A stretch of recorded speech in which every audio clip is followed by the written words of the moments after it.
Your Eminence, in question 163, how does the Church minister to the bodily needs of people? The Church ministers to the bodily needs of people by motivating first her followers to appreciate that just as Christ, when he was on earth, when he saw people who were hungry, he did miracles and fed them. Yes. Those who were sick, he healed them by miracles. If you can do a miracle, very good. But if you cannot, then at least you can organize a hospital. At least you can organize a social services center. At least we can organize a technical school, vocational school, to help young people to acquire the skills which will allow them to live a dignified life. If there are people suffering from cyclones somewhere, if there are people suffering from drought in some country, the Church dare not limit our activity only to prayers. If we can gather money, we do so. Right. Even St. Paul gathered money among other Christians to send to some others who were in difficulty.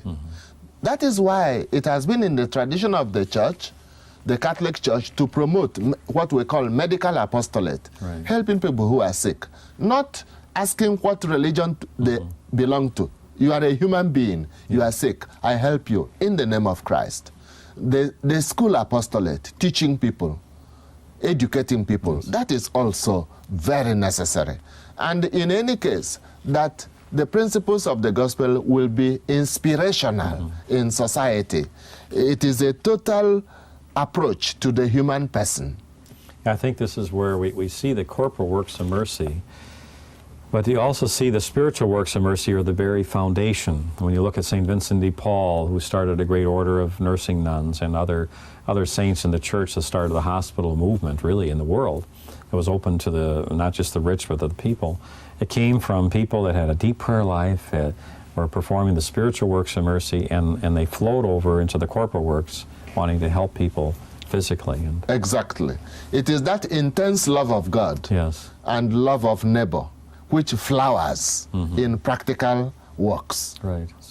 So the Church really, from what I know, it really started the hospital movement as we see it today. That was open to the vast majority. It was the saints in the Church. Even banks, they were originally meant to help those who were to keep the money for them, you know, and hospitals definitely. You notice that if a person doesn't really love the neighbor, it is not easy for that person to do medical work with real success. There might be scientific competence, but the human touch is not there. And the human touch, in order to last and to be respectful of the human person, should have something of the divine touch too. That means it should be an outflow of love of God and love of neighbor.